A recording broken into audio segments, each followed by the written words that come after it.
There is a curious thing about the human mind, a peculiar habit we have developed over millennia of language and abstract thought. We take the living, breathing reality of what is actually happening right now, and we transform it into something called a problem. Not a situation, not a circumstance, not simply what is, but a problem.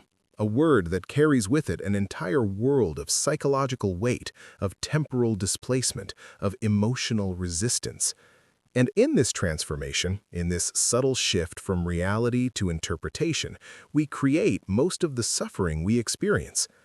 Alan Watts understood this deeply, saw through it with the kind of clarity that comes only from years of watching the mind at work, observing how it takes the simple and makes it complex, how it takes the present and projects it endlessly into an imagined future where resolution might finally occur. Consider what happens when you label something a problem. Immediately, you are no longer in direct contact with what is actually occurring. You have moved into abstraction, into a mental representation of the situation that exists primarily in thought rather than in the actual present moment. And this representation comes with baggage. It suggests that something is wrong, that reality has made a mistake, that what is happening should not be happening. It creates a split between you and the situation, positioning you as someone who must solve, fix, overcome, or eliminate what is before you. And in this positioning, you have already moved away from the possibility of simply responding to what is with clarity and immediacy.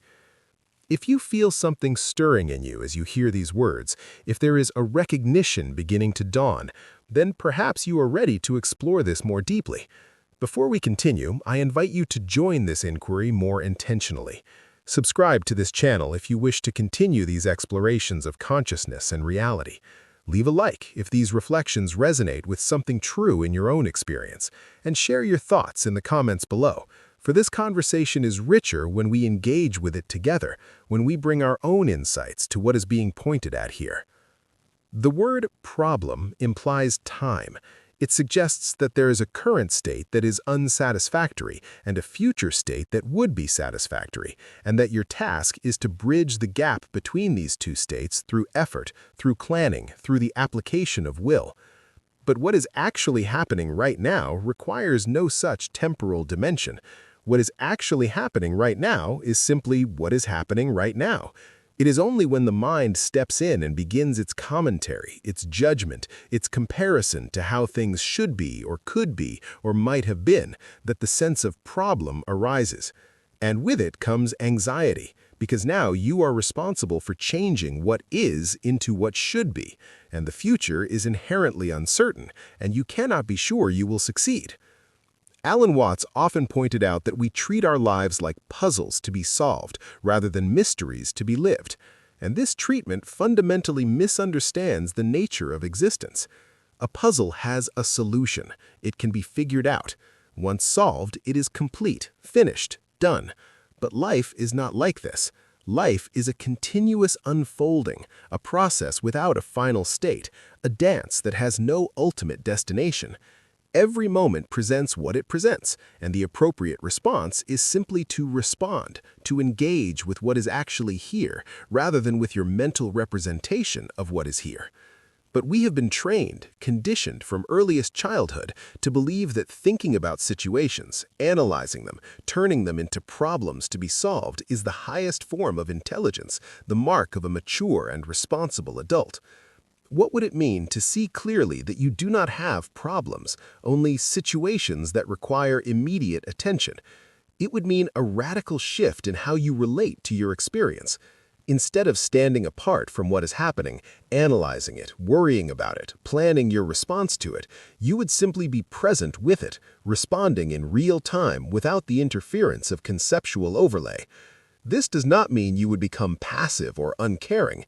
It means you would become more effective, more responsive, more alive to what is actually occurring rather than to your thoughts about what is occurring. The person who sees a situation clearly can act immediately, decisively, without the paralysis that comes from overthinking, without the anxiety that comes from believing that the future depends entirely on getting the present exactly right. But this is not how we have been taught to live. We have been taught that the responsible thing to do is to worry, to plan, to anticipate every possible outcome and prepare for it. We have been taught that if we are not concerned about the future, we are naive or irresponsible. And so we carry around this constant background of anxiety, this sense that we are always behind, always failing to adequately address the problems that face us. And the irony is that this very anxiety, this very sense of problem, makes us less effective, less capable of responding to situations with clarity and precision. We become so tangled up in our thoughts about what is happening that we lose contact with what is actually happening. Watts would say that this is the fundamental error of the ego, of the separate self that believes it is in charge of life, that must manage and control and solve in order to survive. But what if survival is not actually threatened? What if most of what you call problems are simply the mind's interpretation of neutral circumstances, colored by fear and desire, by the belief that things must be other than they are for you to be okay? What if the very structure of problem is what creates the sense of burden, of overwhelm, of never quite being able to rest because there is always something that needs to be fixed? There is a tremendous liberation available in seeing through this structure, not a liberation that comes from solving all your problems, but a liberation that comes from recognizing that the problem structure itself is optional, is a way of relating to experience rather than an accurate description of experience. When you see this, when you really see it, not just intellectually, but in your actual lived experience, something shifts. The situations you face do not disappear. The circumstances of your life remain what they are, but the quality of your engagement with them changes fundamentally. You are no longer at war with what is. You are no longer trying to force reality to conform to your ideas about how it should be. You are simply here, present, responding to what requires attention in this moment. And this is not about positive thinking or reframing or any other technique for managing your psychology. It is about seeing the truth of how the mind creates suffering through its constant interpretation, its constant judgment, its comparison of what is to what should be. When you see this mechanism clearly, it begins to lose its power over you. You can still think, still plan, still use conceptual thought when it is appropriate, but you are no longer trapped in it, no longer identified with the voice in your head that insists that everything is a problem and you are responsible for solving it all. The situations that require immediate attention in your life are probably far fewer than you imagine. Most of what occupies your mental energy is not immediate at all. It is anticipated, imagined, worried about, turned over and over in the mind until it becomes a knot of anxiety that seems inseparable from who you are. But in this moment, right now, what actually requires your attention? Not what might require it tomorrow or next week or next year. What requires it now? When you bring your full attention to the present moment, most of what you call problems simply evaporate, revealed as mental constructions rather than actual present circumstances. What remains when you stop creating problems?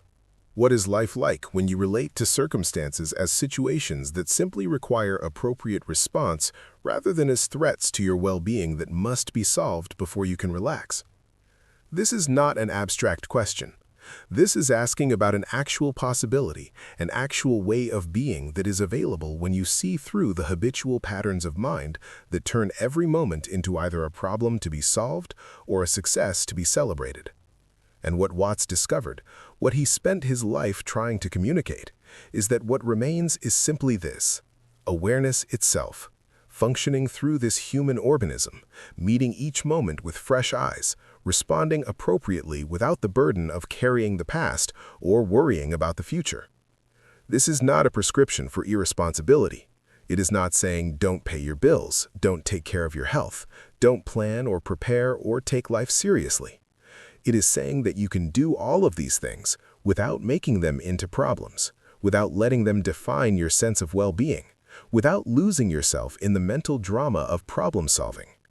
You can meet your obligations, respond to challenges, navigate difficulty, all while remaining fundamentally at peace, fundamentally okay, fundamentally aware that whatever is happening is simply what is happening and does not need to be turned into a referendum on your worth or your competence or your future.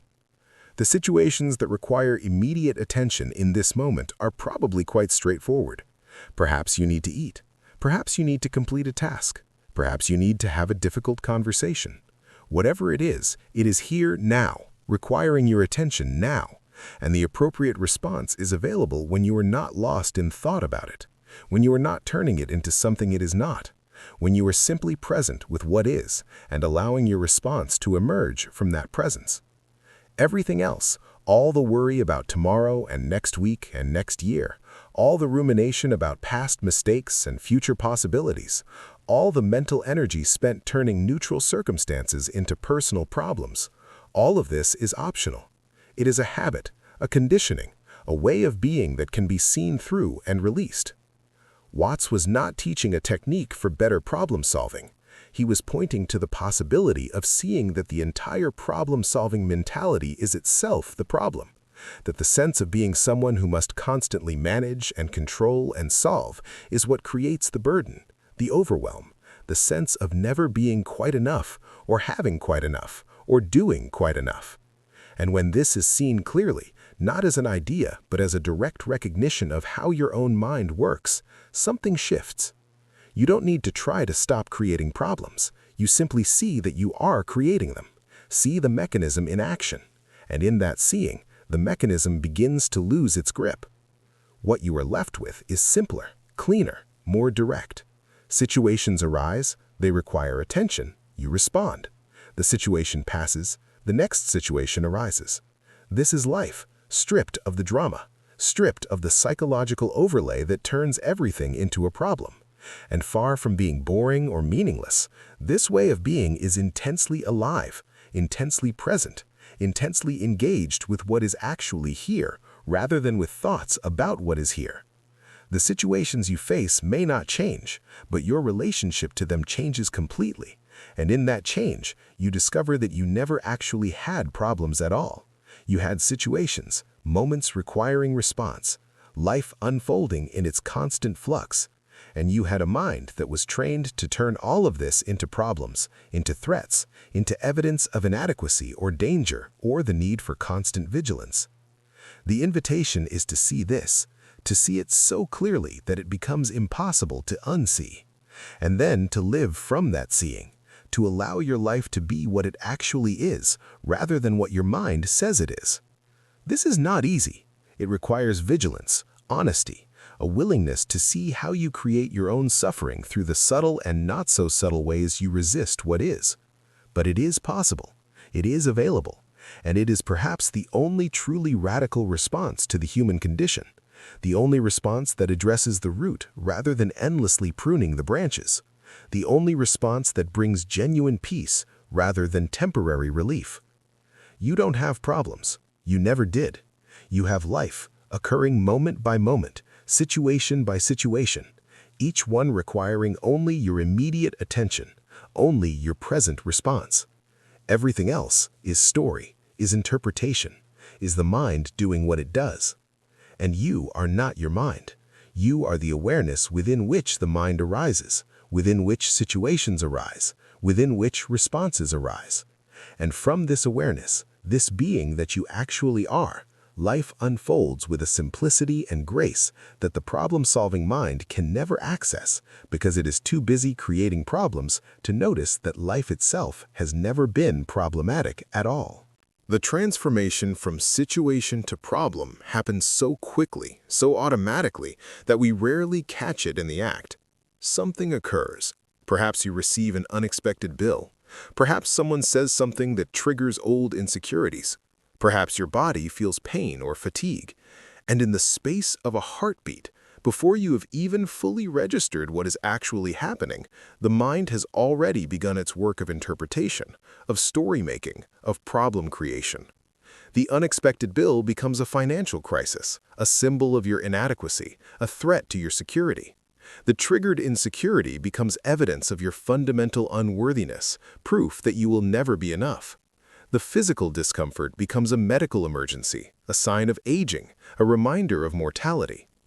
But what is actually here? What is actually occurring before the mind's interpretation layers itself over the raw data of experience? This is the question Watts would have us sit with, would have us bring our attention to again and again until we begin to see the gap between what is and what we think about what is.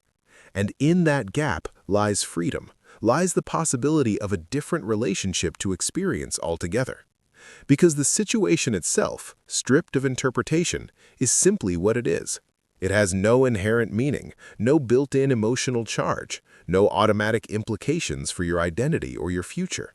It is the mind that supplies all of this, that takes the neutral and makes it personal, that takes the present and extends it into an imagined timeline where disaster or salvation awaits. We are so accustomed to this process that we believe our interpretations are reality, that our thoughts about situations are accurate representations of the situations themselves. But they are not. They are stories, narratives constructed from memory and fear and desire, from cultural conditioning and personal history, from the accumulated beliefs about who you are and how the world works. And these stories, while often compelling, while feeling absolutely true in the moment, are optional. They are not reality itself, but a particular way of organizing reality, a lens through which experience is filtered and shaped into something manageable, something the separate self can grasp and claim to understand. The person who recognizes this begins to live differently. They do not stop having experiences that could be interpreted as problems. They do not somehow transcend the circumstances of embodied existence, but they relate to these circumstances with less resistance, less drama, less of the mental and emotional turmoil that comes from believing that every situation is a problem that threatens their well-being. They begin to see that most situations simply require a response, an action, a decision, and that this response can emerge naturally when the mind is not cluttered with worry and interpretation. The response that arises from presence is often simpler, more direct, more effective than the response that arises from problem-solving mentality, because it is not burdened by the need to prove something, to protect something, to ensure some imagined future outcome. Watts often spoke about the wisdom of not resisting what is, of allowing life to unfold without the constant interference of the ego's agenda. But this is not passivity. It is not about giving up or becoming indifferent or failing to take action when action is needed.